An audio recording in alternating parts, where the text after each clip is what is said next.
보배 피를 흘리니 죄인 받으소서.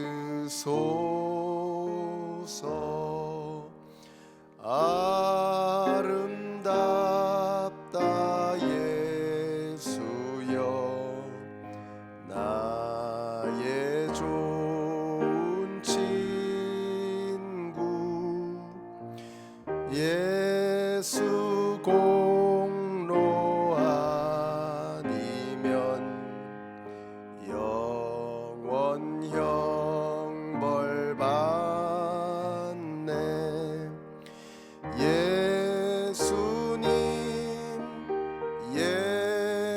예수님 나의 죄 위하여 보배 피를 흘리니 죄인 바 예수님 예수님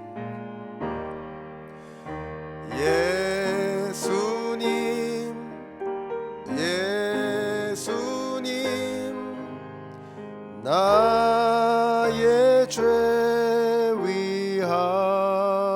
위하여 보배 피를 흘리니 죄인 받으소서.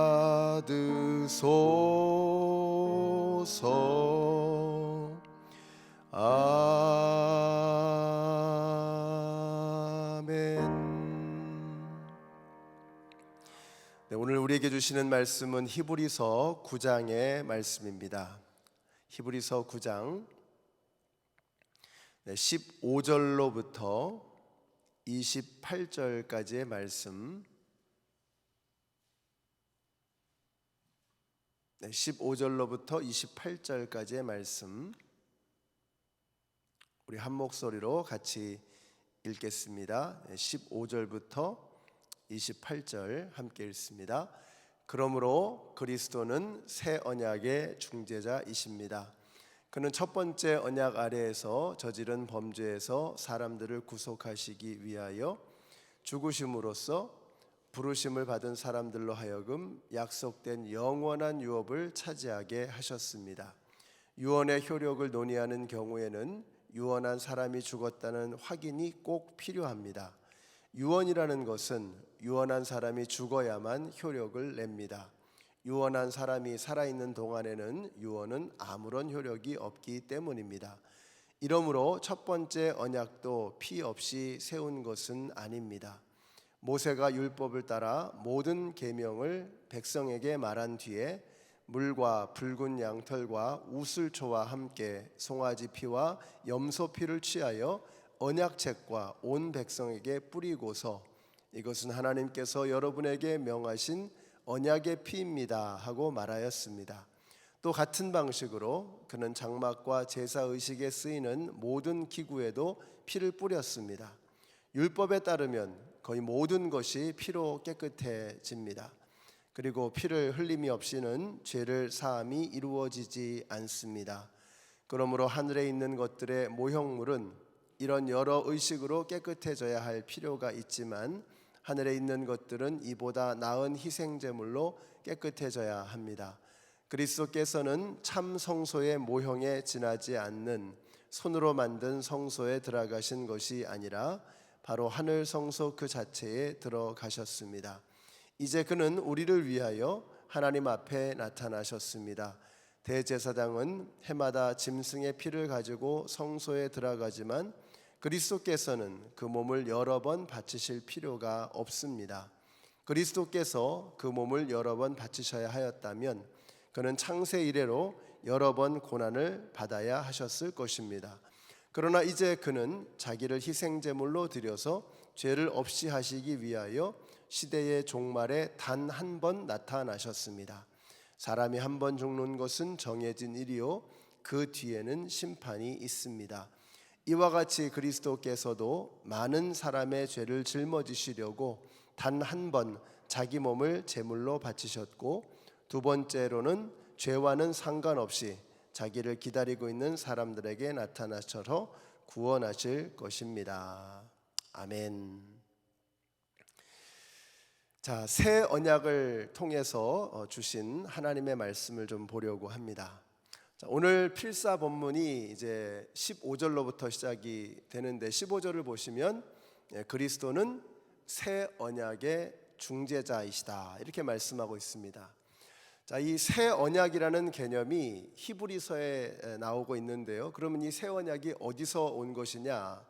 자, 8장의 마지막 절 13절을 한번 보세요.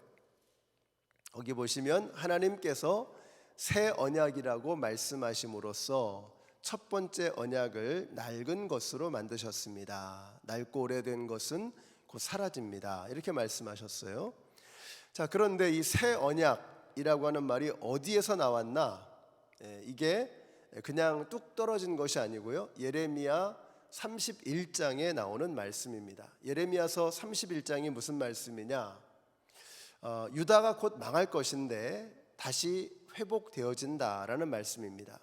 근데 그냥 회복되는 것이 아니고 새 언약을 주시겠다라고 말씀하는 것이죠. 자, 예레미야서 31장 31절에서 이렇게 말씀하십니다. 그때가 오면, 그러니까 유다가 회복되는 그때죠. 그때가 오면 내가 이스라엘 가문과 유다 가문에 새 언약을 세우겠다. 나 주의 말이다. 이렇게 말씀하셨어요. 그러니까 새 언약을 세워주시겠다라는 겁니다. 자, 새 언약이 왜 필요했을까? 지금 나라가 망하는 겁니다. 왜 이 지경이 되었나? 하나님께서는 저들에게 시내산에서 언약을 주셨죠. 그리고 많은 기회를 주셨습니다. 그 언약을 지킬 수 있도록 하나님께서 야단도 치시고 뭐 광야 시대, 사사 시대 얼마나 하나님께서 인내하시고 참으셨습니까? 이스라엘의 북이스라엘 19명 왕들은 한결같이 하나님을 거부했고 남유다에도 19명의 왕과 한 명의 악녀 아달랴가 여왕 노릇을 했는데 그 중에서 괜찮은 왕이라고는 정말 손을 몇 명 꼽습니다. 한 서너 될까 말까. 나머지는 한결같이 다 하나님의 마음을 아프게 하고, 왕들이 이러니까 백성들은 또 오죽했겠습니까? 이렇게 수많은 선지자들을 보내셔서 경고하셨고 말씀을 들려주셨지만 저들은 선지자들을 멸시하고 무시하고 핍박했습니다. 자, 그 결과가 바로 나라가 망하는 결과였죠. BC 722년에 북이스라엘이 망하고 BC 586년에 남유다가 망하는 그런 결과를 가져오게 됩니다. 자, 그러나 하나님께서는 당신의 백성을 포기하지 않으셨습니다. 그러니까 이 이해가 있어야 새 언약이라고 하는 개념이 이해가 되는 거죠. 그때 주셨던 말씀이 바로 새 언약입니다. 그러니까 옛 언약 가지고는 도저히 안 되는 거예요. 나라가 망할 지경으로 다 망가져 버린 것이죠. 그래서 하나님께서 새로운 언약, New Covenant, 새로운 언약을 세우겠다라고 말씀하고 있는 것입니다. 새 언약을 통해서 주셨던 약속은 세 가지입니다. 첫째는 돌판이 아니고 마음판에 새겨주시겠다. 두 번째는 너희가 나를 알 것이다. 세 번째로는 내가 너희의 죄악을 기억하지 않겠다. 다시는 기억하지 않겠다라고 하는 이 약속을 주신 것이죠. 자, 이것이 새 언약을 통해서 주셨던 약속들입니다. 오늘 시간이 되시는 분들은 이 필사를 하시면서 예레미야서 31장의 말씀을 한번 꼭 읽어보시기 바랍니다.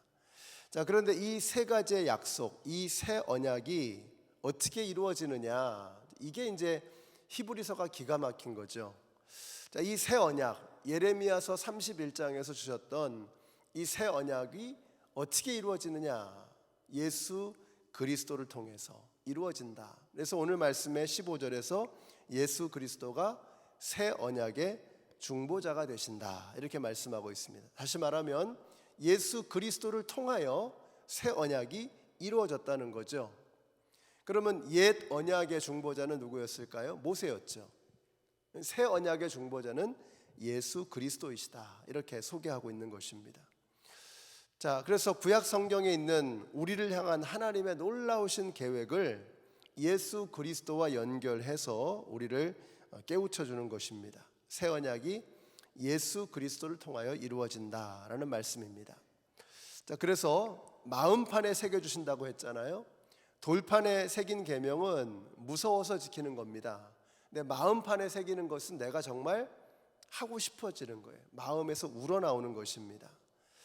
우리가 무서워서 예배를 드리는 것이 아니라 마음에서 우러나와서 주님을 사랑하니까, 하나님을 사랑하니까. 자, 그 마음이 누굴 통해서 이루어지는 거예요? 예수 그리스도. 우리가 예수 그리스도를 보면서 나를 위해서 죽으신 그 아버지의 사랑, 나를 위해서 아들을 내어주신 그 아버지의 사랑을 드디어 깨닫고 드디어 마음에서 우러나오는, 정말 하나님을 사랑하고 하나님에게로 나아오고자 하는 그런 일들이 일어나게 되는 것입니다. 그래서 오늘 우리가 새 언약의 중보자가 되시는 예수 그리스도의 영이 우리 성도님들 한 분 한 분 안에 임하게 되시기를 바랍니다. 그래서 여러분이 기쁨으로 필사하시고, 기쁨으로 기도하시고, 기쁨으로 예배하시고, 기쁨으로 직장에서나 가정에서나 삶으로 하나님을 만나시는 우리 모든 성도님들이 되시기를 예수님의 이름으로 축원합니다. 자, 새 언약의 두 번째 약속은 너희가 하나님을 알 것이다, 이렇게 말씀하고 있어요. 여기서 안다는 것은 당연히 경험적으로 아는 것입니다.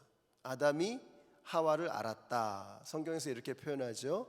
남편이 아내를 아는 것처럼 경험적으로, 체험적으로 만나는 것입니다. 온몸으로 만나는 것이죠.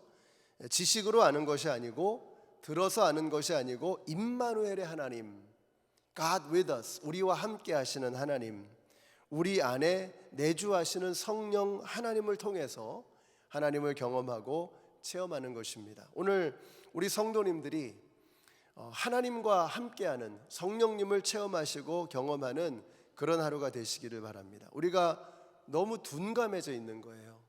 영적으로 너무 둔감해져 있는 거예요. 이 사순절이라고 하는 기간이 왜 우리에게 너무나 중요한 것이냐, 이번에도 보니까 미행만 할 때 연주하시는 분들이 연주하기 직전에 조율을 합니다. 이렇게 튜닝을 하죠. 튜닝이 제대로 돼야 연주가, 기가 막힌 연주가 나오는 거죠. 아무리 기술이 훌륭해도 튜닝이 안 돼 있으면 그 소리가 듣기가 아주 불편한 소리가 되는 것입니다. 사순절이 어떤 기간이냐, 우리가 튜닝을 하는 겁니다. 영적으로 조율하고 하나님하고 이렇게 프리퀀시를, 이 주파수를 맞추는 그런 시간이 되어야 하는 것이죠.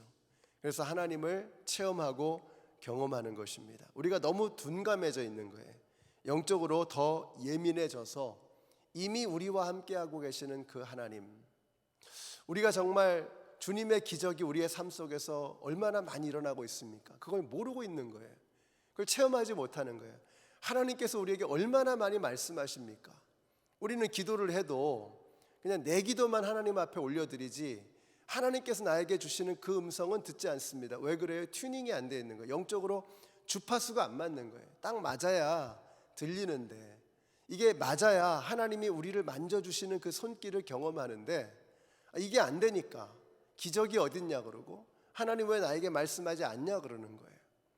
우리 사순절을 통해서 다시 한번 우리 성도님들이 영적으로 튜닝이 되시고 영적으로 다시 민감해지시고 하나님을 다시 경험하시는, 그래서 하나님을 알게 되는, 우리 안에 이미 역사하고 계시는 하나님을 알게 되는 저와 여러분이 되시기를 예수님의 이름으로 축원합니다.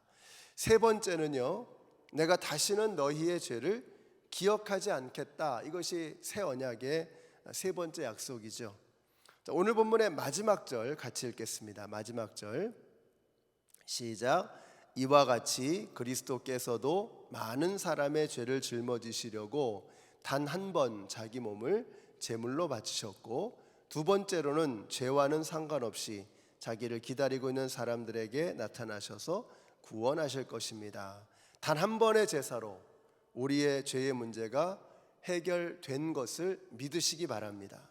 로마서 7장 끝에서 그러죠. 오호라 나는 곤고한 사람이로다. 이 사망의 몸에서 누가 나를 건져내랴, 이렇게 고백한 다음에 그 다음에 8장이 이렇게 시작이 됩니다. 그러므로 이제 그리스도 예수 안에 있는 자에게는 결코 정죄함이 없나니 이는 그리스도 예수 안에 있는 생명의 성령의 법이 죄와 사망의 법에서 너를 해방하였습니다. 이렇게 말씀하고 있습니다. 옛 언약 안에서 우리는 정말 곤고한 인생들이었습니다. 얼마나 피곤하고 비참하고 소망이 없는 자들. 그러나 새 언약이 되시는 예수 그리스도 안에서 정죄함이 없는 것입니다. 다시 말하면 죄의 문제가 해결되는 거예요. 내가 너희의 죄를 다시는 기억하지 않겠다라고 하는 이 약속, 새 언약, New Covenant. 옛 언약으로는 도무지 해결될 수 없었던 그 하나님과 인간의 관계가 중보자 되시는, 새 언약의 중보자 되시는 예수 그리스도를 통하여 우리와 다시 새롭게 언약이 이루어지는 거예요. 그 약속이 다시 시작되는 것입니다. 자, 거기서 중요한 게 뭐냐면, 가장 중요한 게 뭐냐면 우리의 죄의 문제가 해결되는 거예요. 근데 내 능력으로는 안 되는 거예요. 내가 아무리 몸부림쳐도 우리는 오호라 나는 곤고한 사람이로다 라는 이 외침, 이 비명밖에는 지를 것이 없는 것입니다. 그러나 예수 그리스도께서 함께 하시면, 우리의 죄를 위해서 대신 죽으신 예수 그리스도와 함께라면 우리가 죄와 사망의 법에서 해방되어지는 역사를 경험하게 되는 것입니다. 사랑하는 성도 여러분, 우리는 이미 죄의 문제가 해결된 사람들입니다. 더 이상 죄책감에 짓눌려 살 것이 아니고, 더 이상 우리가 완벽주의에 사로잡혀 살 것이 아니고, 나를 위해서 죽으신, 나를 위해서 이미 죄값을 다 해결하신, 그래서 다시는 너희의 죄를 기억하지 않겠다라고 말씀하신 그 하나님의 사랑을 깊이 경험하시는 오늘 하루가 되시기를 예수님의 이름으로 축원합니다. 우리 같이 기도하겠습니다. 오늘 기도하실 때 우리의 죄를 위해서 단 한 번의 제사를 통해서 우리의 죄의 문제를 해결하셨고, 우리가 하나님을 알기를 원하시고, 이제는 마음판에 새겨져서 우리가 뭘 하더라도 그냥 억지로 하는 것이 아니고, 우리가 의무적으로 그냥 할 수밖에 없어서 하는 것이 아니고, 주님, 제가 주님을 사랑합니다. 주님을 기뻐합니다. 주님과 함께 있는 것이 너무 나에게 소망이 되고 기쁨이 됩니다. 우리 마음에서 우러나오는 그런 신앙이 될 수 있도록 우리 위해서 기도하겠습니다.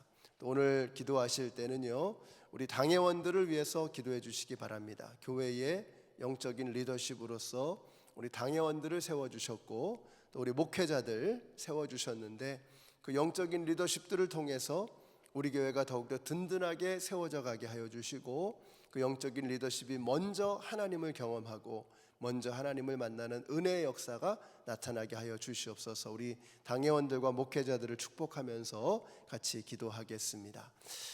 아버지 하나님, 감사합니다. 저희들을 사랑하시는 하나님의 놀라우신 은혜, 그 하나님의 사랑에 감사를 드립니다.